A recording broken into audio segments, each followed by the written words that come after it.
Good afternoon. Thank you so much. We're really excited about our next panel. I wanted to introduce Dr. Bryan Gervais. He's going to moderate our next panel, which is entitled "The World of Political Communications." Dr. Bryan Gervais is an assistant professor in the Department of Political Science and Geography at UTSA. He earned his PhD and MA in Government and Politics from the University of Maryland, and his BA in Political Science from the University of Massachusetts Amherst.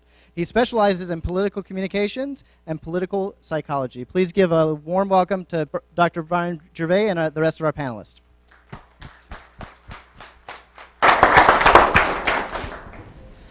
Well, thank you all for being here. I think this is probably, and I'm not biased or anything, but the most exciting panel of the day. And that's because we're in the midst of a presidential election. I think perhaps one of the most unique elections in years, if not in a generation. And what we can say about this presidential election is that political messaging still matters. I think that's probably the one constant we can say about elections over time. As new technologies emerge and disrupt and change the old way of doing things, as norms and traditions die out and are replaced by new ones, as political parties evolve and are reimagined and are made up of new interest groups, the one thing that still matters, right, is the crafting of political messaging, or at least the attempts to craft effective political messaging. And we are really lucky today because we are being treated to a group of individuals, all of whom are very experienced with crafting political messaging. And hopefully we can learn a lot from their insight today. So let me introduce our excellent panel. We have Dr. Laura Barberena, the owner and consultant of VIVA Politics. Sherry Sylvester, who's a political consultant with Texas for Lawsuit Reform. And James Aldrete, President and Creative Director of Messaging, Audience, and Presentation. And I also understand that you're with the Texas Freedom Network, yes. Which I heard it was in the news this morning and yesterday, so maybe we can talk about that at some point as well. So what I'd like to start talking about is how each of you got your start in political communication. We have lots of individuals here that are hoping to perhaps have a career in public service. I think it's always helpful to know how people who are successful in the field got there in the first place. So maybe we could start with Sherry. How did you get your start in political communication? Good morning. Thank you all for coming. It's great to see you here, and this is a great time, as Bryan says, to talk about this. I have always been in politics. I'm a native Oklahoman. My father was the mayor of the small town I was born in, Oilton. He served for 22 years. He was finally defeated. My mother ran for city council. She served several terms. So I have never not done this. I was on the student senate at Oklahoma State University. I was very far on the left. Among my first big political campaigns I worked on was Geraldine Ferraro, first woman ever to run for vice president on a major party ticket. And by the time she was running was in the early 90s. I worked on that campaign in New York, worked for Mayor David Dinkins, did some congressional races, and then shifted to the Republican Party over 3 or 4 years. So I have a master's degree in political management from GW, my undergrad in communications from Oklahoma State. And one of the things that I'm excited about being here is that I feel very strongly about the professionalization of political operatives. Being in Texas, and I know that Dr. Lauer and James have this too, I'm often competing with somebody who won a judge's race in East Podunk County, and they move to Austin and open an office, and they think they're a genius, and they're charging some poor schmuck candidate $10,000 a month. And you're kind of going, well, you got lucky, you know. So I think this is something we need to study, we need to do professionally, we need to act with integrity. And so that's why I'm glad to see you all here, because I know you're interested in doing it. So exact opposite. Was not political at all growing up. In fact, I was going to be a filmmaker. I was going to make movies. I was going to be Robert Rodriguez. I was Robert Rodriguez before he was even Robert Rodriguez. I actually went to film school at UT Austin. That's where I got my undergraduate degree. So kind of one of those, I made the wrong turn in Albuquerque kind of things, literally. I was working, I was going to build my reel, because I was going to be this great filmmaker, right? I was going to build my reel, so I went to work for a Hispanic ad agency in Albuquerque, New Mexico. And the gentleman who started the agency actually had some political background. He actually had a PhD in political science, had been a speechwriter for Jesse Jackson. And through his connections, lo and behold, here I am. At that time, the agency primarily focused on automotive industry, so I was doing a lot of commercials on buying cars. And lo and behold, we get a call, and next thing you know, I'm working on the Clinton-Gore 96 race and producing all of Clinton-Gore's television, radio, newspaper for the presidential run. So my first campaign that I ever really worked on was actually a presidential, which is completely the opposite of what most people do. Most people kind of start off and work their way up. I actually kind of went up and then went down, and luckily have had the opportunity to go back up and down throughout my career, and largely because of this gentleman who's sitting next to me, James Aldrete. When I moved back to Texas, I was so fortunate enough to meet him through friends that I had met working on the presidential campaign, and was given the opportunity to work for his agency, and it was amazing. He's one of the smartest people I know, extremely talented, and gave me an opportunity to kind of showcase my skills with his firm. The day I left his firm, I literally cried. We were at Taco Cabana. I was like, I don't want to go, but I wanted to go back to school. So I went back and got my master's here in St. Mary's University, and I actually got it in, what is those, one of those, you very quickly. I wanted to get it done very quickly. And so then I actually applied for UT Austin, actually in the journalism department, because I thought I wanted to study media and politics. And I actually got denied. I got turned down from the journalism department, to which I was thoroughly depressed. And then thought, okay, things happen for a reason. So the next year I applied to communication studies and realized, hey, this is where I'm supposed to be. So my first few years at the University of Texas at Austin, I had the privilege of working at the Annette Strauss Institute, which is an amazing place to be if you're interested in politics, and it's just a phenomenal organization, and they do everything from research to engagement, and so it was quite a wonderful experience. I finally finished my PhD, which I'm really excited about. I'm newly christened, so I just actually defended my dissertation a month ago, so I'm really excited. So hearing this doctor stuff is kind of cool, I have to admit. It took me 10 years to get this doctorate, 10 brief years to do it. A gradual degree. It was a graduate degree, exactly, not a graduate degree. And so then, but throughout working through the PhD, I've been working in politics and working on campaigns and being fortunate enough to collaborate with actually both people up here on the stage. We've had a chance to work on campaigns together, and they've been incredible teachers, and I've learned quite a lot from both of them, and so that's kind of how I got started. Fantastic. I'd say, similar to Sherry, I grew up in a political family. My dad was an early lieutenant in the American GI Forum movement, which was a civil rights movement that started off when you had, post-World War II, you had a young private that had served in the Pacific Arena out of Three Rivers, Texas, was killed, but the only funeral home in town wouldn't serve him.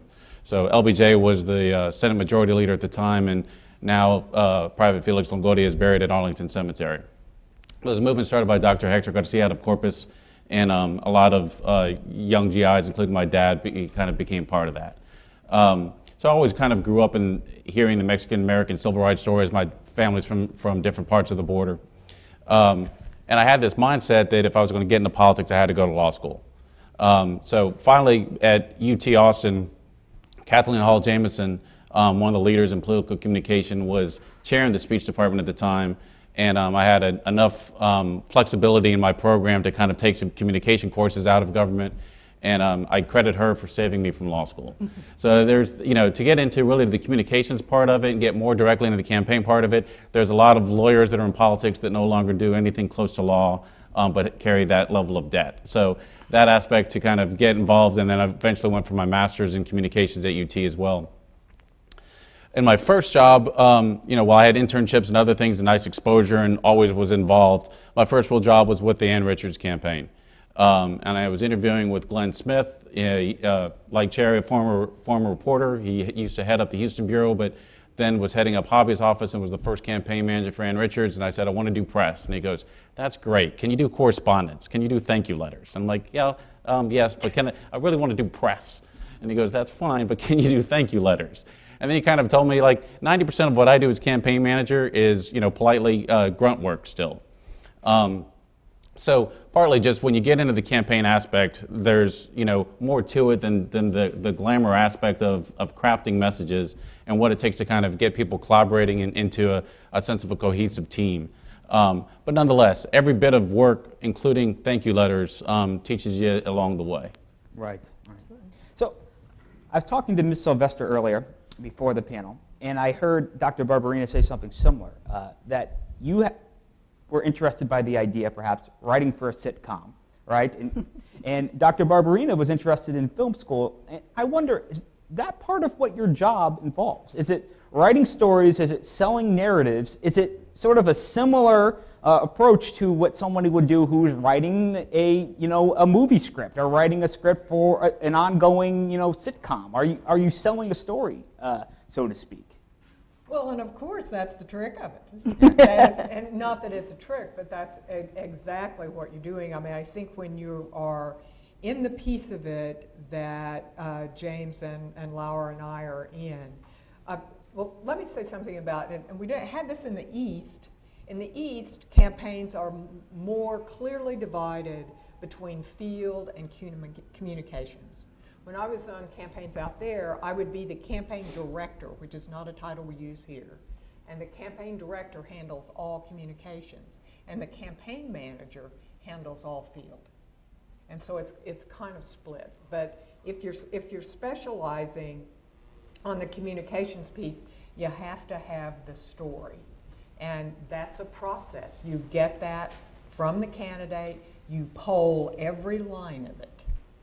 Every line of that story to find out, because the trick is, okay, here's my principle.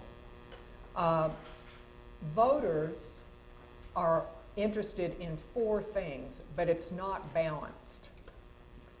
50% of what voters are looking for in a candidate is, does he understand my life? Is she empathetic? 50%. And we see that, I'm not even going where we're seeing that, but we see that. That empathy will transcend the other 3, honesty, competence, and what's the third one? Honesty and commitment.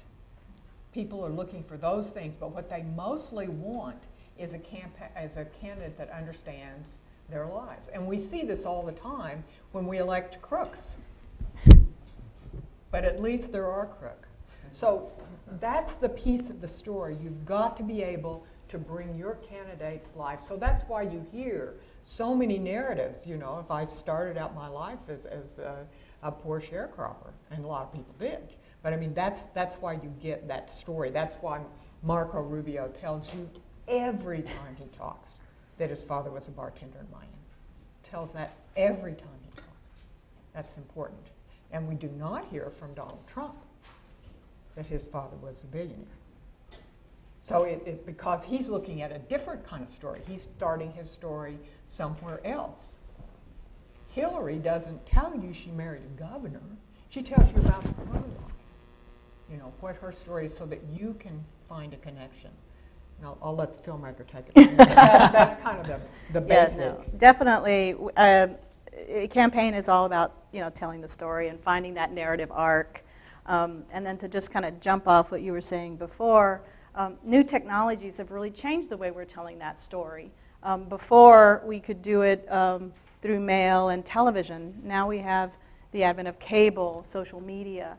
And so now we've got to learn to tell the story in different ways, and telling that same story in a way that resonates with niche audiences.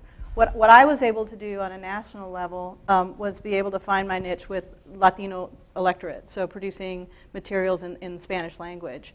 And so being able to tell that larger narrative to the niche audience of Spanish speakers. But I definitely think, you know, in terms of, I think of what you all want to know and learn from us in terms of what skill set you need to be successful in this industry, is you need, first and foremost, and James taught me this, you need to be a good writer. You have to know how to write. It's amazing how many people don't know how to write, and write in a way that you're a good storyteller. And James is a master at that. But really, the number one skill I think you need in this business is you've got to be able to write. If you don't have that, there's nothing else. Also within this industry, it's not just about, you know, everybody wants to talk about TV because it's, you know, it's TV, it's sexy, it's, you know, it's all this stuff. But now we have really specialized areas. So for instance, you could become the email person on a campaign. So all you do is you're in charge of just doing email correspondence to voters. You could do just simply fundraising and all the communication that goes around fundraising. And then again, field, all the communication that goes around field, and then social media and all of those things. I always love when I introduce myself to people and I say, what do you do? And I say, I'm a political consultant, communication consultant. They're like, ooh. And I'm like, no, it's not that sexy. Trust me. Like, I'm in sweats, tennies, meeting sign guys in the parking lot, exchanging checks. It's, you know, it's not, but we do have a joke that, you know, Albania is hard to rhyme. Have y'all ever seen Wag the Dog, the movie? A must-see film if you're interested in political communications. Wag the Dog is a great movie because as we try to tell these stories, we often come up with challenges on how we can get past certain roadblocks of how we tell the story, and it's just a fabulous narrative about that challenge that we face.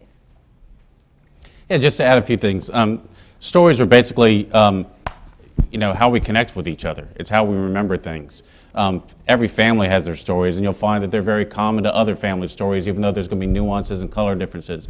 So it is a way of kind of connection. It's how we organize, you know, the different ideas. We don't talk to each other in talking points or just in statistics.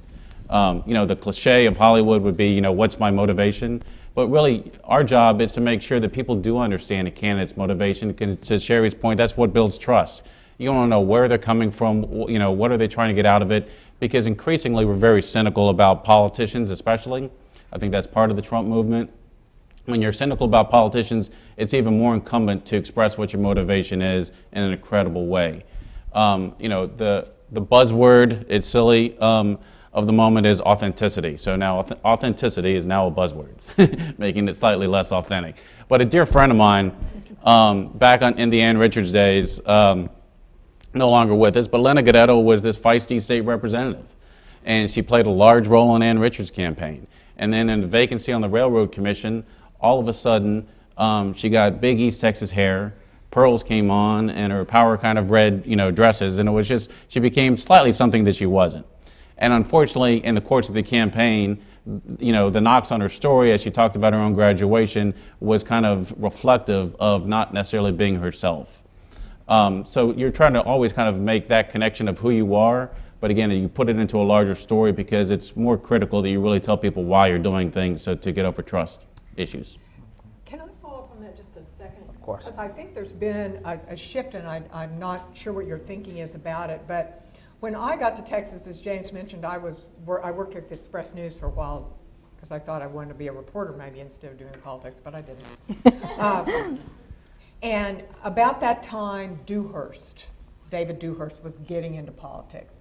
And how he did that was with money. And he bought his way in, and he was elected land commissioner, and he had millions of dollars, and he was elected lieutenant governor. And he's a policy wonk, he's a great guy, no comment there but on that. But that's how he got in.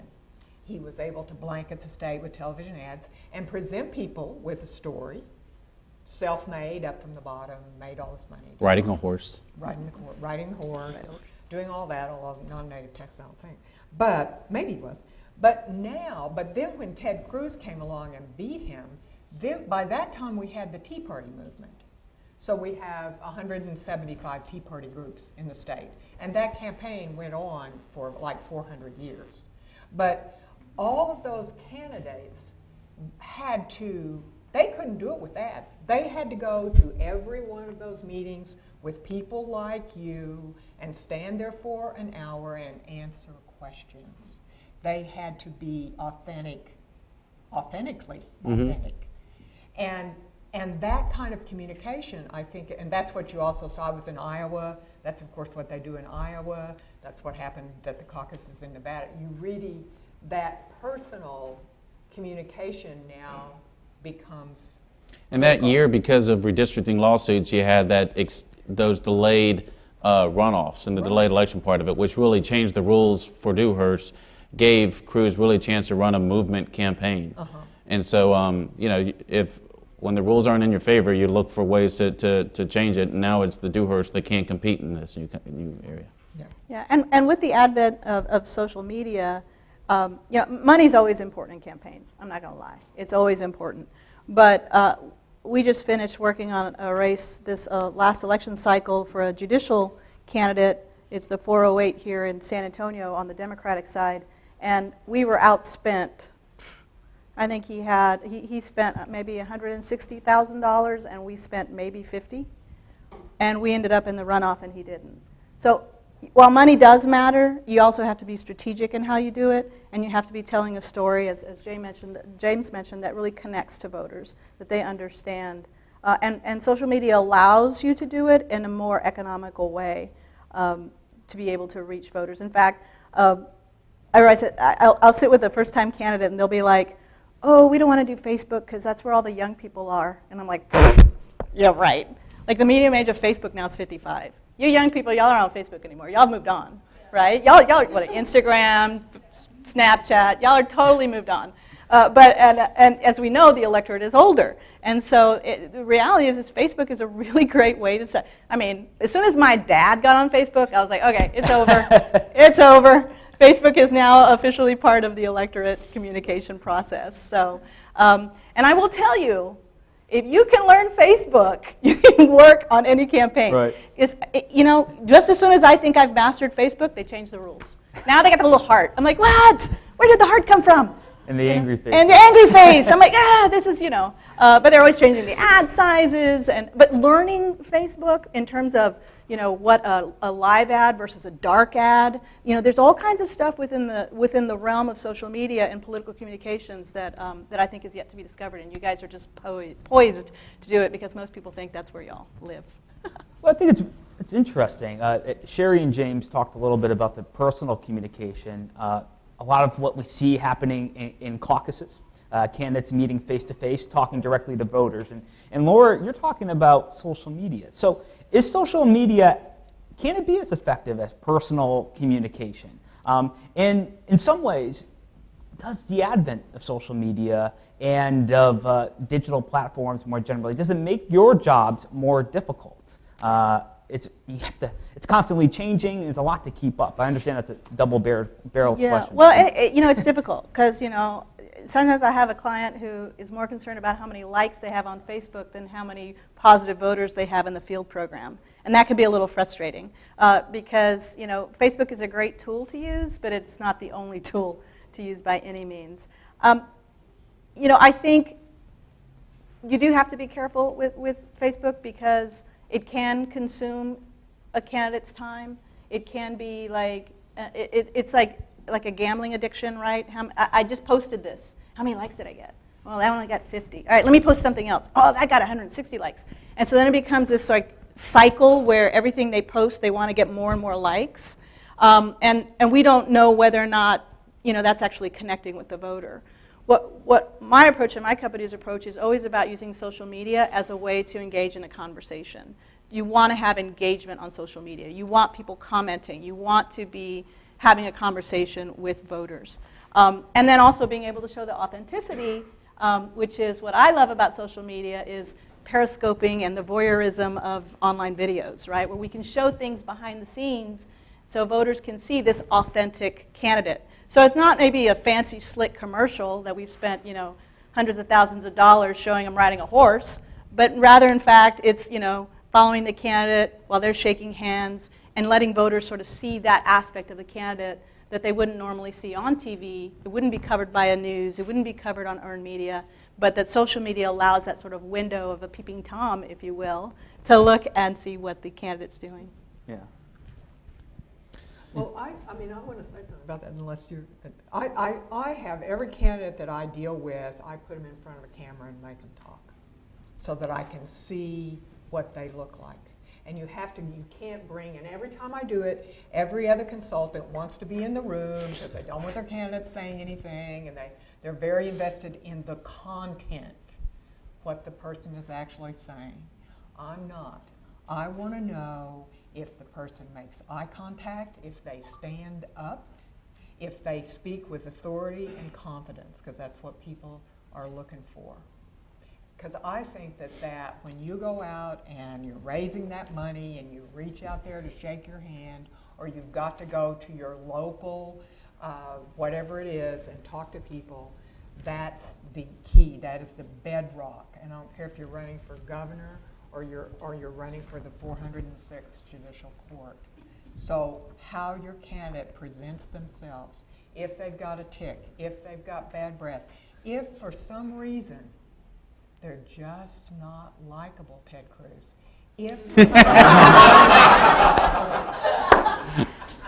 It's going to be, that's a challenge. That's a challenge, and he's in second place. So he's overcome, some challenges that he's faced with that are pretty natural. But, if you're and you might say the same thing about Hillary. If you're just not likable, that's very hard to transcend. And so I want to see that, and if I can tell a candidate, open your eyes, look forward, stop talking. Stop talking. Just, the smartest candidates, in my experience, are absolutely the worst to work with. So they know too much. So would a candidate like, let's say, Ted Cruz or Hillary Clinton, would they be more effective, right, if their campaigns were more digitally run? They did more social media, less time in front of a camera, and making an argument, look, it's the content of my message that matters, right? It's the substance of the policies I'm pushing forth, which is certainly, I think, something that Ted Cruz would argue. He is the orthodox conservative. He's the guy who's putting forth issues and policies important to conservatives.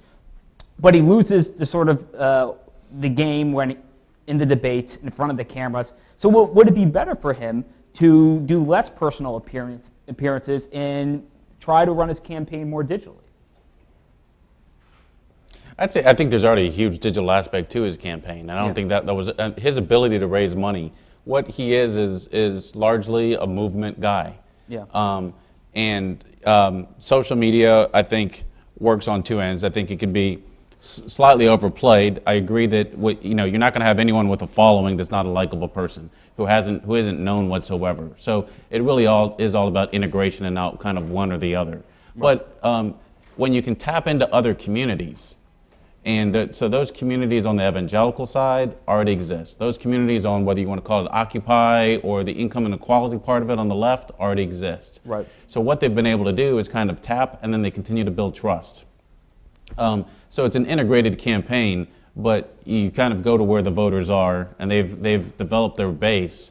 And I think more ideological people are going to be more easy to tap online. I think I would just kind of argue or nuance your words, because it's not really an issue-based and substance-based. It's going to be intensity and ideology that I think are the key factors. Sure. And one thing I'd like to add just with respect to Ted Cruz, because he did bring up an issue with respect to political communications that I thought was very interesting, and the press didn't really pick up on it too much. But he's really involved his two daughters a lot in his commercials, right? And we saw this video that was leaked of the B-roll footage of him doing multiple takes at the prayer, etc. And then what we saw then, and then the commercials where they actually appeared. And then there was a cartoon that showed Ted Cruz, and he had the two daughters, and they looked like performing monkeys. And he came back very hard and said, "You can't attack my daughters, you can't attack my daughters." And I thought, we didn't really have a good dialogue afterwards about that. The cartoon was sort of taken down, and no one, and it just sort of went away.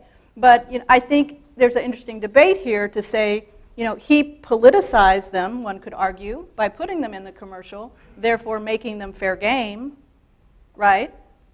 Or you could say, well, he made that decision, they didn't, they shouldn't even they shouldn't even be the product or the topic of satire because it wasn't their decision, it was their father's decision. So, in political communications, we deal with sort of these kind of, I guess, ethical issues all the time. Do we bring the children in? Do we use the children? Do I use the fact that my candidate's wife has MS? Do I make that part of the messaging? And so we have these ethical issues that we have to deal with in political comm all the time. So where do you get your news? How do you stay informed? Well, I feel very strongly about this. I feel like you have to vary your news diet. So I work on the conservative Republican side. So I watch an hour of Fox News every day. I need to do that. If I do that, I watch an hour of public television on the left side. For your soul. If you don't do Just kidding. that, and I switch it off, if I read the New York Times editorial page every morning and I read the Wall Street Journal, if you don't, you'll lose your perspective. You've got to know the big narrative. And when I have a sister who's very much on the liberal democratic side, and she'll say, did you see such and such? Like everybody has seen this. Well, I haven't seen it. And the same thing I will say, well, did you read this indictment of Hillary and what she, well, no, she didn't see that. And just let me say one more thing. It's not enough to get the clips that the people in your tribe are carrying. I used to be quite amazed that The Daily Show and Limbaugh are the same show. Limbaugh comes up every day, he says, I've got this giant stack of stuff, and he reads you liberal outrages from the news. And The Daily Show would come on, and they have a giant stack of stuff, and they will read you conservative outrages from the news. That is not a varied news diet. Go in, judge for yourself, and I find at the end of the day, it makes you smarter. You walk away and you'll go, well, they actually had a point. That doesn't happen every day, but they actually had a point, or that's a good point, But if you don't do that, then you're a partisan hack. And we don't need partisan hacks in the communication business. We need people that can see the entire narrative and see where you fit in it. So I have a digital subscription to the San Antonio Express News. So I wake up every morning, and this is true, I wake up at 5:30 in the morning waiting for the email to come through, and I'm ready. So first thing I do is I read the paper, front to back, first thing I do. Because that's going to keep me apprised of what's going on here in my hometown. And if you don't have a digital subscription, I highly recommend it for a variety of reasons. One, because when you work in politics, you want to be one day ahead of the story, and oftentimes you have access to the stories that are going to be printed the next day. So I know what's going to be coming up, and I can prepare for it from a communications perspective. I also, if you're in this business, it's all about the tweets. You've got to stay up to speed with Twitter. It's where, it's what things are happening. Yes, I saw somebody just nudge someone. Are you a Twitter hater? Do you hate tweet? Do you hate the tweet? Okay, yeah. And unfortunately, I kind of hate it too, but it really is, that's where the media are. The media are on Twitter, and the conversations that are going on about... James is tweeting right now. Yeah, he's tweeting right now. That's what he's doing. He's literally tweeting Getting right off a now. conference call. Yeah, so, and if you tweet, selfish plug, I'm Viva Politics, by the way, on Twitter, Viva Politics. Anyway, but yeah, so you definitely want to look at Twitter. And then my other news consumption is I subscribe to a lot of news aggregate emails. So I get an email like every day that kind of says these are the stories that are going on, so that I kind of get just a quick overview of everything. I wish I read the New York Times editorial every day. I should, and I don't. But I try to pick up the Texas Tribune, digitally, obviously, and look at that to see kind of what's going on. And then after I have my cup of coffee, then I watch the local news. So I watch Here's What You Got to Know for Today on the #1 news station here. Then I go into my Good Morning America. I watch the first 30 minutes, and then I start flipping over to CNN, Fox, and the various news channels. And that's literally how I get my day started every day. And then by 9 o'clock, I'm ready to get my day started. So that's what I do. I'd say, unlike most liberals, I don't even watch MSNBC. I don't really get much out of cable television at all. I think Nate Silver's, the title of Nate Silver's book, The Signal from the Noise, is a good one. You really kind of want to look for what's substantive. So yeah, I do read the Times and Wall Street Journal kind of on a daily thing. I think having a sense of how other thinkers, even from the other side, are looking at things is definitely very informative. It doesn't, I don't think, broaden my perspective, but maybe deepens my perspective on things. And there are plenty of kind of news aggregators, I agree, like Newstalk was one to kind of keep up on Latino and immigration ones. My Facebook feed will really tell me what all my liberal friends are outraged about, and I don't even have to go to Huffington Post because it's going to be right there in front of me. But I think you're just always looking really for more long format, for more insightful parts of it, and to try to kind of get off just the hot thing of the day. Right. So my final question to you, and then we can open up to the floor, is to craft an effective political message, to some extent you need to understand human psychology. So do you consciously think about, when you're creating a political ad, a political message, of what emotions you're trying to induce? Do you have a particular emotion in mind? Or when you're thinking about how you're going to impact a targeted audience? Yes, is the simple answer. Absolutely. Yeah. I think the first thing is, as you look at the different mediums you may be writing for, people take it in differently. So television still, for the most part, is your best medium because people take it in passively. They're looking to be entertained for the most part of it. Everything else, if you're like writing direct mail pieces, people are sorting through, they have their defenses on it because no one wants to be really persuaded on anything. And so you have to kind of break that barrier, but you know that on a direct mail piece, they're going to be a little bit more cynical. On TV, that you can hit, the score of music behind it to give it an emotional feel, that you can make it more entertaining, that you have audio and visual kind of combination part of it. Radio, to a certain extent, is passive as well because typically you're driving. If you're actually listening to radio, a lot more of money is even going on Pandora to catch people really at work or more leisure hours, and how you get those ads there too. But you're always looking for a connection. That people aren't going to accept it unless, it goes back to Sherry's original point, unless there's a point of trust. So unless you can kind of put people's natural defenses down, you don't get there. So yeah, I think there's lots to be learned really from open mic nights, from stand-up comedy, on how people kind of break that silence and what jokes work and what jokes don't. Even just from a humor and a performance aspect, and those are kind of quick ones. You find where they have that human moment, sometimes it's a back door, and then it opens it up to a broader point. And I want to disagree, despite my total respect for Sherry, in saying Jon Stewart is not Rush Limbaugh. And his insightful commentary would really kind of go way beyond those points to find that human aspect and tell something very intellectual and very deep. And he could get a very intellectual show through a bit of humor. And yes, often it was a bit of outrage, but then it would kind of come down a notch and you'd see that modulation. And I don't personally see that modulation on the Limbaugh part of it. Well, and then oftentimes, too, we spend hours, like literally writing a commercial, a radio commercial, TV commercial. And I recall the story, James and I had the privilege of working with James when he had the Obama contract in 2008. And so we'd spent hours on this radio spot. I mean, we must have had, I don't know how many meetings on this radio spot. And it was President Obama, he's going to be speaking Spanish. So we finished the spot, and I'd take it home to my mom, because I'm thinking, focus group, my mom, see what she says. So I play it for my mom. I'm like, well, Mom, what do you think? She goes, I didn't know Obama spoke Spanish. And I was like, oh. And I thought, wait a minute, that's a good thing. We spent all this time, trying to craft the message, and ultimately her takeaway was that Obama spoke Spanish. And I thought, well, yes, we got her. This is good. But it's funny because we do spend a lot of time trying to craft the message and trying to connect to voters. And sometimes it's the things you don't expect that actually do end up making that connection. Yeah, it's that 55%. It's that first 7 seconds. It's the impression before they open their mouth. But I think a lot of, in telling the stories, we kind of look at what we're doing. With candidates, we're filling empty heads.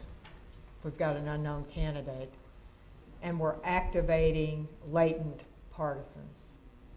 Those are the things that we're doing in terms of political speech. This guy's on your team, and we have all kinds of code in which we do that. We're almost never persuading, because that is the hardest thing to do in communications. For me to try to convince James that Limbaugh is as intellectual as Stewart, that's a hard thing. I'm not going to go for that. I'm not going to win that argument.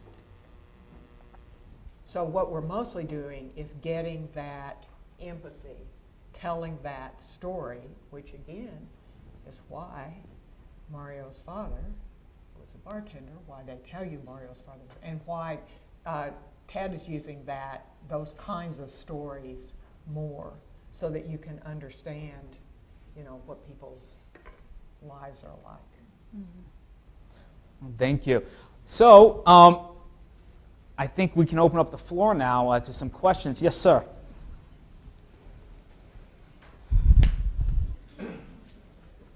Hi, my name's Sean. We were all here from ACC up in Austin Community College. So you'd mentioned a couple things throughout the panel discussion, and I wanted to kind of link the two specific issues that I was questioning. You'd mentioned social media use in campaigns and how that's affected how your job works. So with Jeb Bush, he was fairly active with social media and very, very open and candid about what he was doing, where he was going, and how things worked behind the lines. With that degree and level of communication, he still lacked that connection. And so I guess my question is, that part was obvious. So my question is, what could he have done differently with the use of social media so that he wouldn't have ended in failure? I don't know. He was carrying a very old brand. So he had, and you could see how he was trying to do that with the rainbow exclamation point. He was trying to create a new brand. So he was in the persuasion piece. He had to persuade you that what you already believed about a Bush was not true and that he was somebody different. So he had a harder challenge than Senator Cruz, who nobody knew, Rudy or Marco Rubio. I think I would probably go back to mine. James may and Laura may have an idea about how to do it, but I would go back to mine. Is your principal product, I hate that word, is the candidate. And I would have advised Jeb differently. Jeb hadn't campaigned since 2002, so that's like 400 years ago. So he had no expertise. As a Democrat in Texas, we never took much pride that George W. Bush came from here. But we always said that Jeb was the smart one, and now we're questioning that part of it. I don't know that it was a social media thing that he could have done differently. I think that time span that Sherry talks about was huge, that he was out of step with where the Republican Party is right now. In 2008, his name's not coming to me at the moment, but the chief pollster for Hillary Clinton, got the rap for not catching that it truly was a change election, and it wasn't an experience election. If you go back last summer, even as Trump was coming up, and I was asked on a panel, who do I think? I said, in the end, patterns reinforced themselves, and I still predicted it was Bush, and how wrong, pathetically, I was on that prediction. But the fact that there is that level of antitrust and in the coalition and where that intensity is, what you're looking for right now, and I think social media adds to this, because on general market media, Sherry's right, we kind of fill in a thing and we can make it, an emotional connection. Really on social media, to the large extent, you're increasing and reinforcing intensity. And on that part of it, where the Republican primary is now, he was just out of step and uncomfortable as a campaigner, which I don't know that you can compensate for in social media tactics. Although the brilliant Mr. Aldrete might have had it. Jeb, the smart one. He could have gone that route. Definitely. Yes, sir. I was going to, I guess a little bit similar, but more broadly, if you were to pick one or two candidates that use the media the best, what would they be? And more importantly, what about their campaign and use of media so far has made them the best in the use, the most successful? It's hard to judge because it's always really about your strategic objectives and kind of the position that you're in. I'll say right now, while I'm working on the Hillary campaign, the Bernie Sanders campaign is putting out some very powerful stuff. And to a large extent, it's because they're a movement campaign. And so if you saw the Erica Garner, story, they get to do long format part of it. They get to tell kind of long, really beautiful stories. And then how that's bringing in and making a connection with people that are less politically involved. So while he is not necessarily camera friendly, he is in that sense very kind of authentic and is a movement person. My argument would be that he hasn't put enough skin in the game, and there's a reason he could be that consistent. But if you're talking about media aspects to it, I think their campaign is doing some amazing stuff. I'm gonna talk a little bit more about maybe the messaging, not so much the media portion of it, but I think Ted Cruz has done an excellent job, and part of that is because he's using technology. I don't know if you all know this, but there's such thing as it's a Ted Cruz app, right? There's an app for that. So when you like him, you go under the app, you get the app, and they ask you a series of questions. And essentially what they're doing is they're creating a psychological profile of you. So once you've gotten into the system, well, it's actually even more scary than that. Not only are you in their system, and they know your psychological profile, so they know what kind of Republican or what kind of conservative you are. So they know, okay, when it comes to the gun message, I need to word it in this way because you're this kind of a Republican. Oh, but if you're this kind of Republican, we'll tweak the messaging on guns for you in this way. But what's even more interesting is what he's doing is once you've signed onto the app, essentially what you're also doing is you're giving them access to your cell phone. So all the data on your cell phone, they're able to have access to. So they're really using technology in a way that's allowing them to really zero in on that message, really target it. It's not just that it's a gun message, but it's a specific gun message about the kind of conservative that you call yourself and think of yourself. So I think they've done an excellent job in utilizing technology in that respect with the messaging. Yeah, I would agree with that. I think that Ted has really pushed the envelope. But I think the people that we deal with here, I think the governor's good. The governor has a huge operation, huge communications operation. And it's interesting to watch his strategy. Lieutenant governor's very good, but the lieutenant governor is a professional communications person. He's did television and radio for years, and that makes him atypical among politicians. But when you watch him speak, he stands up and he knows exactly what he's doing, and he knows time. And most candidates, you have to tell them what 3 minutes is in 1 minute, and all that. He's got that down. And the governor, I think, has been doing it for so long. Yeah, they have good operations. There's just some candidates who have that je ne sais toi, right? They got it, man. I don't know. It's just like, I remember one time I was working with Henry Cisneros, who's like the master of communications. So I was doing a commercial with Henry, and I didn't have a teleprompter. So I had the script written out, and I said, Secretary, I don't even remember if he was secretary at that time, but Mr. Secretary, here's the script. And we don't have a teleprompter. All right. Okay, I'm ready. And I'm like, we don't have a teleprompter. Yeah, I'm ready. Okay. He freaking got it in one take. One take. He's just a natural. There are just some people who have that gift. And that's not to say that if you have a candidate that doesn't have that gift, you can't teach them and get them the skills to get there. But there are just some candidates who innately just know. They're just good communicators. And that makes my job a lot easier. And I think we'll see more and more of that, because as you watched the presidential field on the Republican side winnow, on the Democratic side, both Hillary and Bernie are good communicators. But, we lost what's his name? Who was that? O'Malley on the Democratic side. O'Malley, we lost him. And who was that early governor that was going to win from Michigan? John? Scott Walker. Yeah, If you're Wisconsin. Walker. Yeah, he, and he gets up there and he's deer in the headlights and he's gone. Yeah. Hi, my name is Rebecca, and I am a middle school teacher in Austin and currently working on a congressional campaign as well. My question for you is in regards to the different types of political communication. Is there a different way that you communicate with people who you want to vote for your candidate and people who you want to volunteer for your candidate? And if so, how are the strategies different, and how does that make them effective? I live in Travis County on every Democratic list. I don't sign up for it. You just kind of get spammed, and they're asking you to volunteer every time. Like it kind of comes out. And so people do just, I think, kind of fill up a lot of that email, especially aspect of it, without building that level of trust. So on the volunteer aspect of it, it's kind of what you're trying for a voter, but on crack. And unless you have connection, and you have to make sure that not every communication is an ask. And sometimes there's a give, and sometimes there's just a share. And they don't always have to be, a thesis, but then you need some short things to just kind of keep them, up to speed. And then you're looking for any way that adds personalization.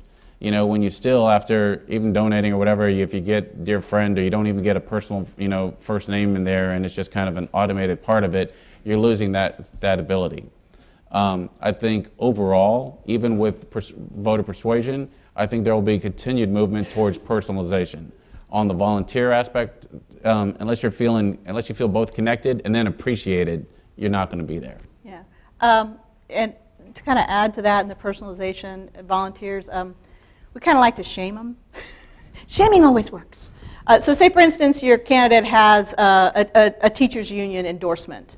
So then we'll start targeting, we'll do a volunteer push for teachers to say, this candidate has fought for you, this candidate has done all these things for you, now they need you to step up for them. So, you kind of tailor the message in that way. So you're actually building off of relationships that they have and sort of that connection, right, with a specific group that may have endorsed your candidate. And that's always a good way to go. It's kind of sounds tacky to say shame, but it works. I just, one last comment, Sarah, is just, you always have to remind them why it matters, Yeah. and not assume that they remember why it matters. Right.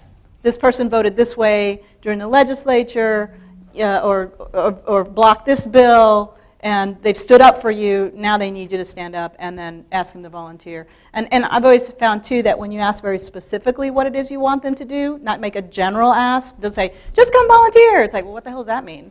But if you say, hey, come, we're going to be labeling postcards, and we need you this Saturday from 2 to 5. Or we need you to block walk for 1 hour, and, just come. We'll give you a T-shirt and water, and, So actually making a specific ask for the volunteer, I think also helps, because it takes off that, what are they going to make me do? I don't feel comfortable speaking on behalf of this client, on this candidate. I don't know them that well.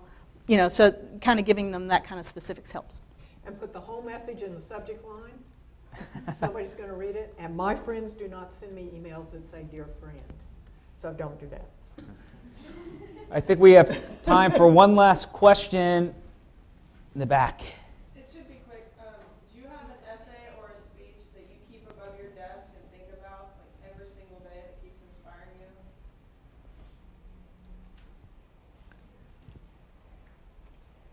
I'd say I go back to often, at least, and this is just a writing thing, I go back often to George Orwell and Politics in the English Language. So that's, pretty much a standby for me. I think if you're really looking for, on my side, I think it's always, you're looking to inspire. I think liberals or those to the left are looking for that inspiration and that larger sense of community. I think, frankly, any JFK stuff, but Ted Sorensen, are standbys. And I'd frankly even say that there's unique ways of listening to the current Pope, and I integrate that as well, because he just has a new way of changing an old brand and connecting with folks that's pretty amazing to watch. Okay, I don't have this poster next to my computer, but the poster with a little cat hanging on the thing, hanging there? I read on The Onion that he actually let go. So I thought that was kind of funny. Actually, the one quote that I kind of go to, it's not even a speech, it's not, but it's something that I kind of cynically live my life by, and that is a quote from To Kill a Mockingbird, and that is, showing real courage is fighting even when you're going to lose. And sometimes on the liberal side, we feel that way. We know we're going to lose, but you fight the fight anyway, because you know it has to be done. So. I have a couple of things. One of them is don't believe your own press. Amen. Another is, and that's really important, The only relevant question in politics is compared to what? It shifts every time. A candidate that lost badly will win again. And I do have, and I have a sign over my computer that says, "What does God want me to do?" And often I look at that almost every day, and it's like too tough a question. So just get back to the email. But I do think you have to, it's too tough to answer. But I mean, I think you really do have to focus on what's driving you to do this work and see the bigger picture. And I could just one, and I also try to surround myself with people who love to do this work. You know, I would much rather work with someone who's not as talented, but enjoys doing the work and is fun and enthusiastic about doing it. So, and I'll do a shout out to Pat Wallace in the back who works with me. Wave your hand, Pat. We laugh. We spend so much time laughing, and we just love what we do. And being around people that love what you do, I surround myself with people who don't have the same politics as me. But we have great conversations and we respect each other, but we really love the world of politics. Well, this was fantastic, and I think I could sit here all day and listen to your stories and your insight. I learned a lot, and I hope you all did too. Please give our panelists a big round of applause.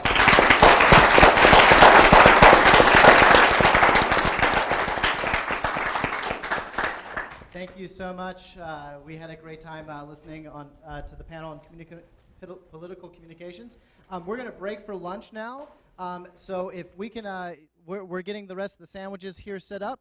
We've got box lunches for you. If you will please, when you finish your lunch, if you'll break your boxes down before you throw it in the trash, it'll help us kind of, coordinate that a little bit better. You're welcome to sit out in the student lounge or even outside.